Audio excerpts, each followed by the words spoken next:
this is a case making the headlines, and we actually did cover it as a news update. Mm-hmm. It was the arrest made in Crystal Rogers' case. Okay. Crystal Rogers was 35, mother of 5. When she went missing July 3rd, 2015, her body has never been recovered, but she's presumed to be deceased.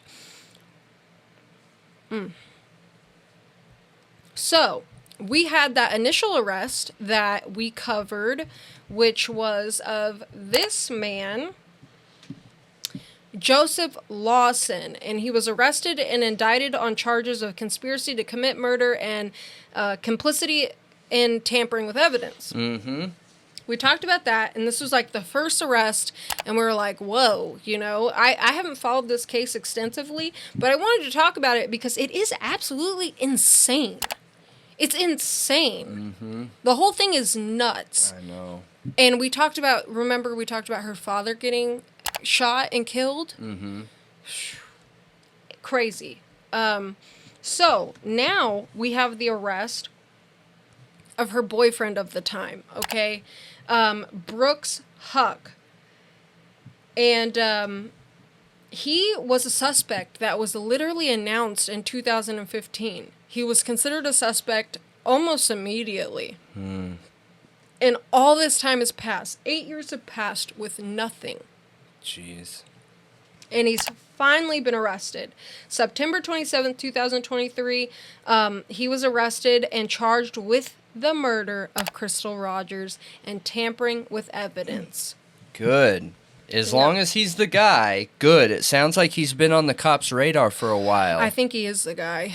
That's just my personal opinion. And I think everyone else thinks he's the guy, too. I don't think it was ever a question of who did it. It was proving it.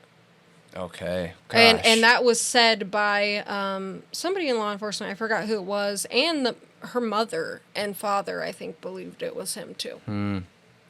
But he was arraigned this October 5th, 2023.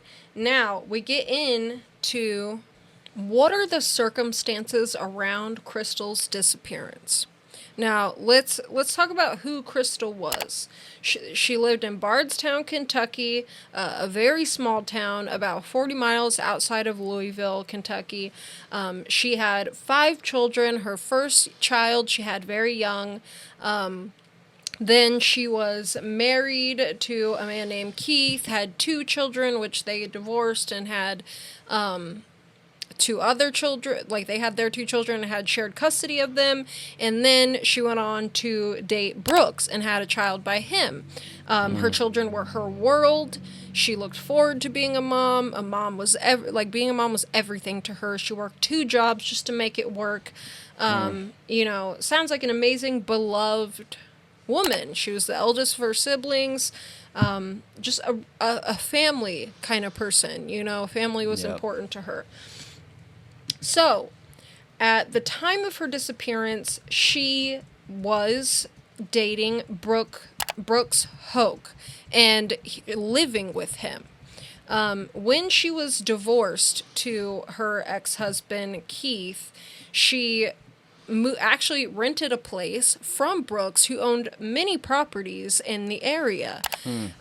He has a construction company and is also a landlord of many properties. She rents from him, and then they begin dating, and then they live together, and she gets pregnant, and they have their child.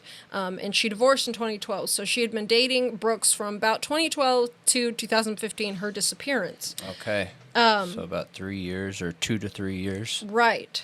So the last day, okay, that she was seen and known of, she told her mother that she had a date night with her boyfriend, that they were going to have a date night that night.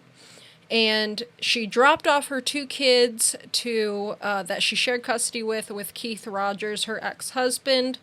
And apparently, according to an aunt, she was also seen at Walmart. And this is coming up on July 4th, okay? So she was last seen July 3rd. And it was assumed that she would be going to Brooks' family's house to have 4th of July the next day. Well, they supposedly had this date night, and she also tells her mother I don't know if it was on the phone or in person actually, but she tells her mother that day that essentially she's got dirt on him. And there had been times and she had been thinking about leaving him, but was afraid because he had a lot of money and, influence and power, had a brother who was a cop, that he would take the baby away. So she was afraid to leave him. She tells her mother that day, Mom, he thinks I'm an idiot. He thinks I'm stupid, but I have everything. She told her mom that some people said Brooks was renting his properties for cash and avoiding paying taxes. She had a bunch of documented proof of this, supposedly, and that she had hid the information. She had it hidden somewhere. Her mom did not inquire further and doesn't know where that information was hidden, and regrets that now. Yeah. Like, very much regrets it. So, basically, they have this supposed date night, which, according to Brooks, was walking around the farm and feeding the cows. Okay. Really, really odd date night, if you ask me. Yeah, so they fed the cows, took a walk, and then he went to bed, and according to Brooks, Crystal was still up playing games on her phone. But it was also pouring rain that day. So it doesn't really make sense to, go walk around a farm, and supposedly with your baby, too, because the baby was with them. Yeah, that's super strange. And it was their farm. Yeah. I don't want to be, farm.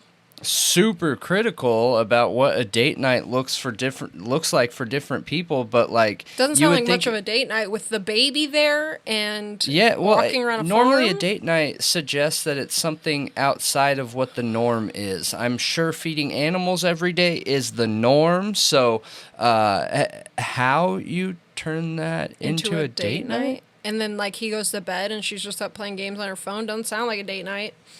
So the next day, Brooks claims he woke up and Eli, the little boy, the baby, was there, but Crystal was gone. He took Eli to his mom's house where they celebrated 4th of July with his family. He claims he tried to call Crystal, but she did not pick up, and that he had left her before when they had arguments and had been gone for a few days in the past. Sure. So he never called the cops or anything? He never called the police, never reported her missing, nothing. So her family, her mother, her father, none of her family had heard from her. They didn't think it was a huge deal because it was 4th of July, and they figured that she was over at Brooks' family's house, his mother's house, having 4th of July as planned. Then Brooks runs into her mother, Sherry, who saw Brooks with the baby and is in the back of the car and is whoa, what's going on here? Where's Crystal, And they hadn't heard from her in a little while. And she knew, because that was not like Crystal to not be with the baby. She, never left the baby. And she said, look, I'm going to report Crystal missing. And he said, I think that's what you should do. He never reported her missing at all. He's just I think that's what you should do. Okay. Also, when the family goes out looking, for Crystal, he never helps and claims that he never felt welcome. He never lifted a finger, and neither did his police brother. His brother later gets fired for this, you guys, from the police force. So Crystal's daughter texted her grandma, Crystal's mom, Sherry, and asked if she had heard from her, and she said she didn't, and she said she just had this intuition that things were not okay. So she goes to the sheriff's department, she files a missing police report, and Crystal's ex-husband claims he thought, so this is Keith, the ex-husband, Keith Rogers, that he had thought he had seen her car on Bluegrass Parkway. Okay. So, July 5th, the day after July 4th, which is the day everybody's where is she? Because she's last seen on July 3rd. They get to the area, they go check it out, what he's talking about with the car, And what they notice is there are tire marks on the road, and her tire was flat. Like, one of her tires was super flat. In the past, Crystal had literally driven with a flat tire down to nothing to avoid stopping on the side of the interstate. She would never do that, according to her family, that she would literally just keep driving with a flat so she wouldn't have to stop on the side of an interstate because she felt it was too dangerous. So it didn't seem like her to park on the side of the road like this with a flat.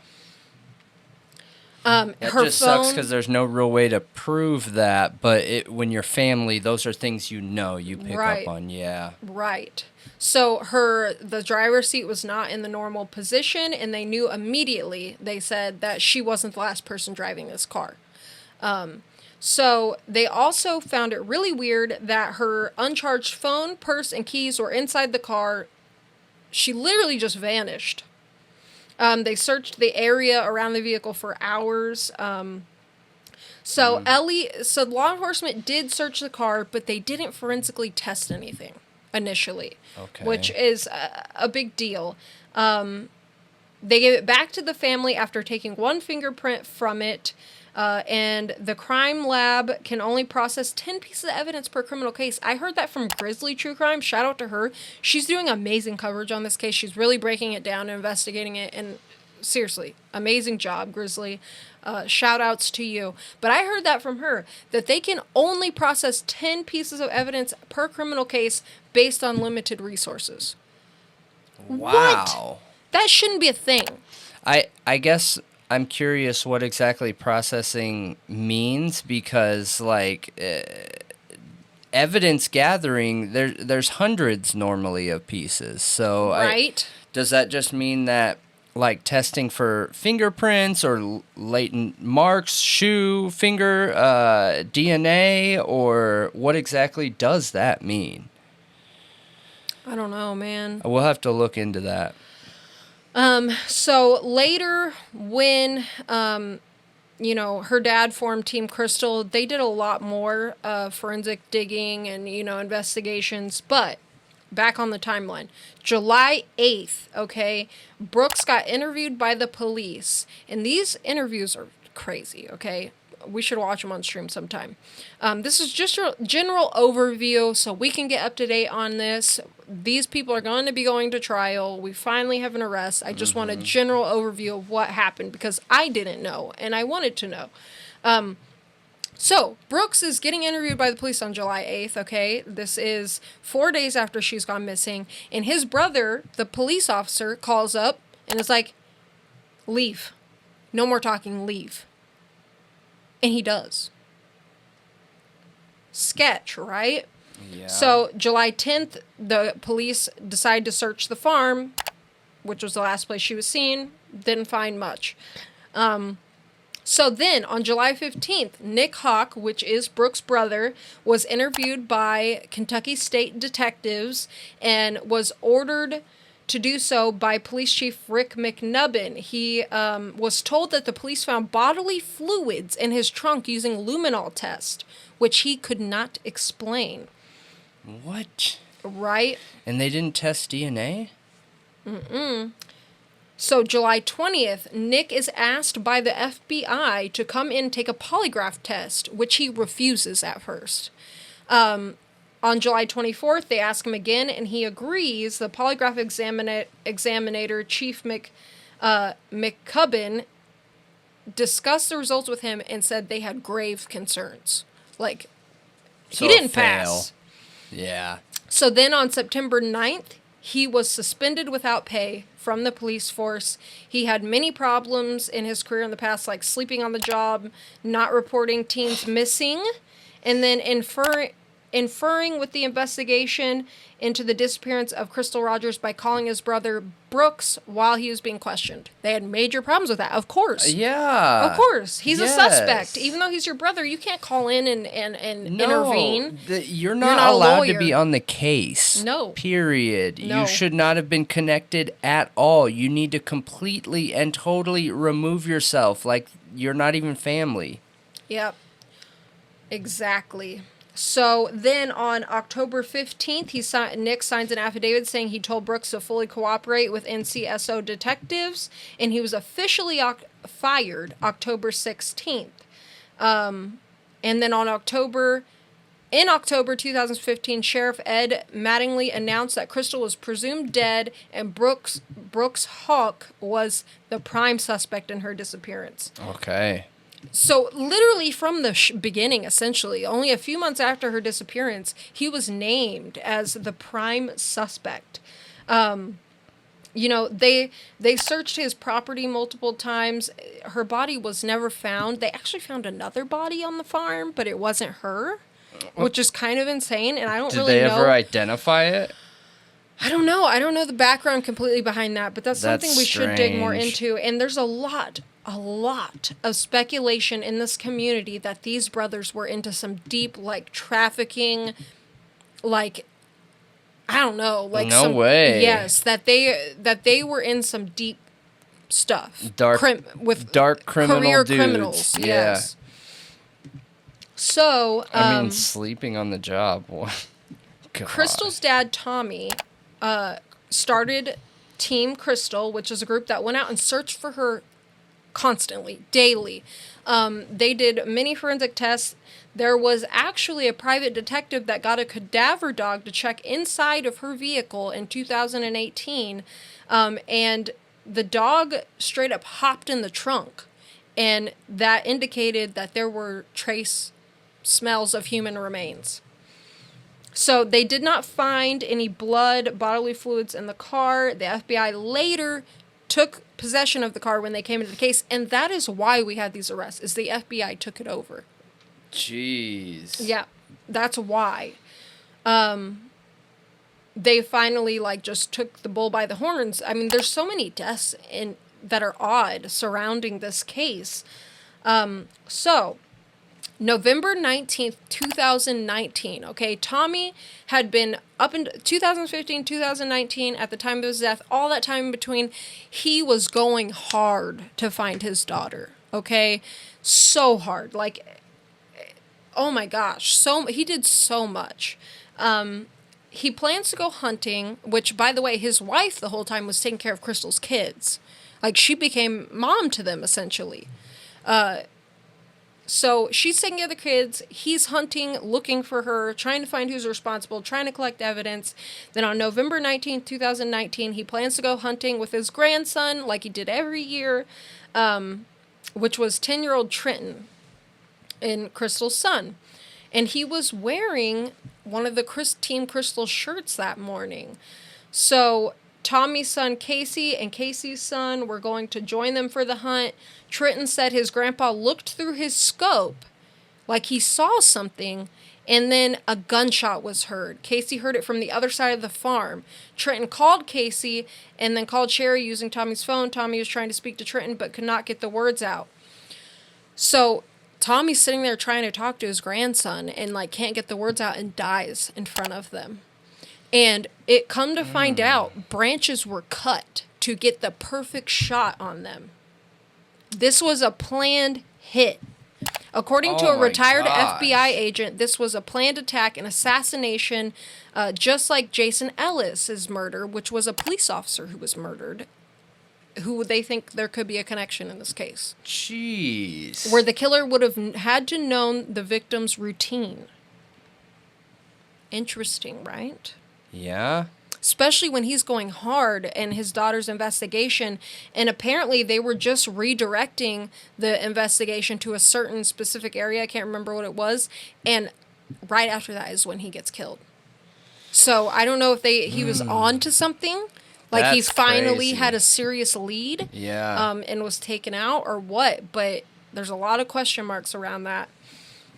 So then, August 2020, the FBI in Louisville announced that they were taking the lead in the investigation.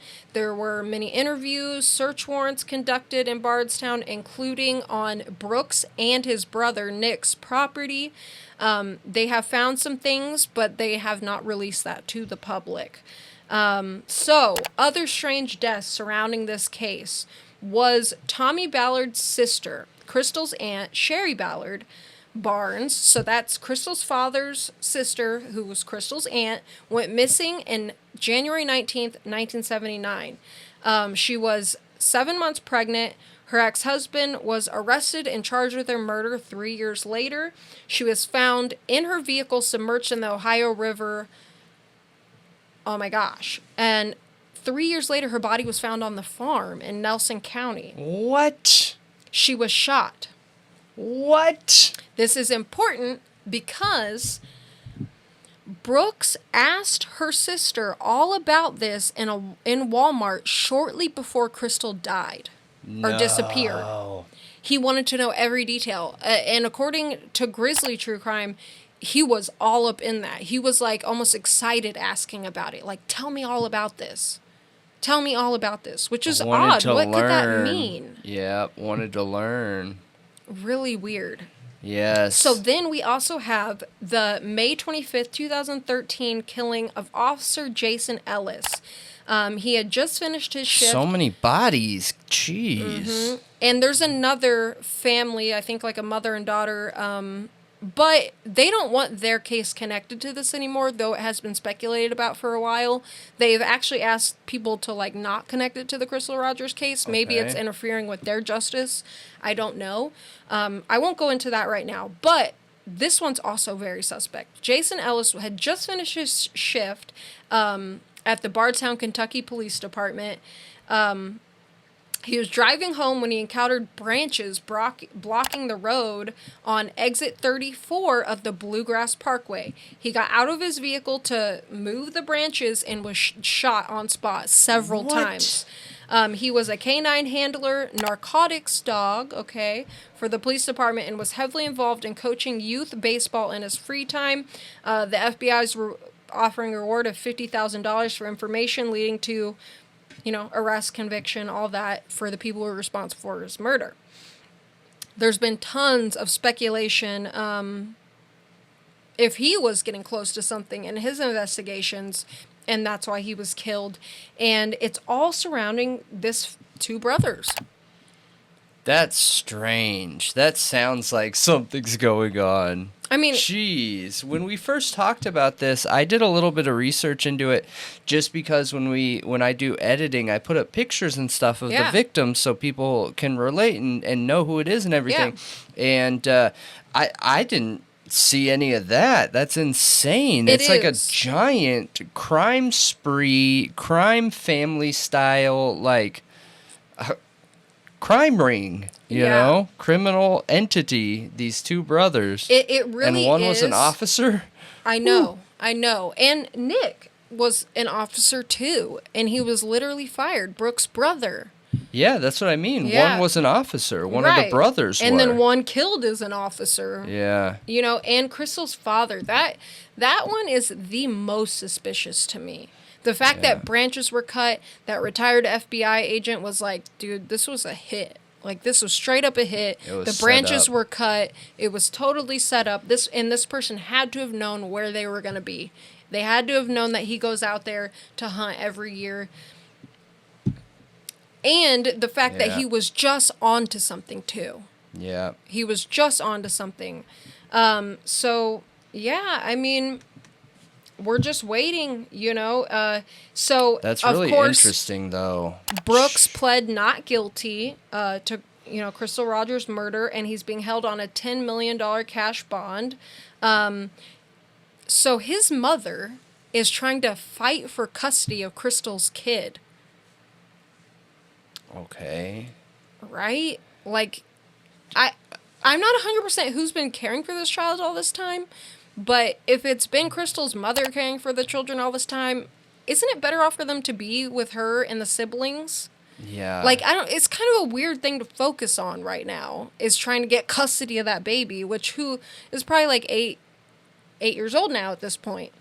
Yeah. Maybe 9, but... And not to mention, look, the parents aren't always to blame, but it absolutely brings up red flags when you have multiple children coming from a family or parents that are criminals. Right? Doesn't sound like a very fit parent. Yeah, that doesn't mean they aren't, but I think it definitely deserves some deeper looking. Yeah. at the minimum. So how this guy is connected to Brooks, Joseph Lawson, is actually in Brooks' interview. They ask him about a phone call or something, and they actually say Steve Lawson, I believe, which I think is his brother. And I don't understand how he's completely connected, but apparently one of the phone calls that night when Brooks claims he was asleep and when Crystal went missing, there was a call to this Lawson person. Oh. And somehow this guy's connected. And obviously he wasn't asleep then. Right. They think he's like a co-conspirator. I don't know entirely like, his come involvement. Get the body? Maybe he helped in hiding the body. I don't know. Which is what we speculated when we very first talked about Yep. it. Is I was like, that's so strange that they arrest a co-conspirator and not even the murderer. Yeah, and I didn't even realize Brooks was arrested. I kept seeing arrest in Crystal Rogers case. I was like, we already know about that. But then I looked into it more because Grizzly posted on it. And I was like, whoa. Whoa, I have to talk about this. That is and again, crazy. Shout out to her. She's incredible, you guys. If you haven't checked out Grizzly, definitely do. I think she deserves a creator highlight at one point. Yeah. I really appreciated her coverage on it. It helped me learn a lot. And yeah, I'm looking forward to seeing these people convicted. I hope his brother is arrested. Yeah. Because clearly he had some involvement. That's my opinion. Innocent till proven guilty. We'll find out. Yeah. When the evidence comes out on what they truly have against these men. And all I want is justice for of course. Crystal's family. Her mother lost her daughter and her husband. Yep. I really hope they are also charged with his murder if they were at all involved in it. And I hope we can get down to the truth of this with the police officer, Jason Ellis, with Tommy, with Crystal, with everyone. Because there's several unsolved crimes in this area. Several murders that are going unsolved. It would be really good to be able to clear all of those and find out exactly what was going on. Agreed. But at least have a suspect. Yeah, let me know what you guys think. Do you think Tommy was an assassination by these brothers? Sounds like it. It does sound like it. Do you think the cop was Jason Ellis? Do you think they're guilty? I mean, I know some people have really, really followed this case from the beginning. If you're a local and you have any input, you know anything, you'd like to tell us or share, please let me know. I'm very curious about this case and getting down to the bottom of it. And yeah, that's it. Yeah. Justice let for us know what you think. Crystal Rogers. Yes, absolutely.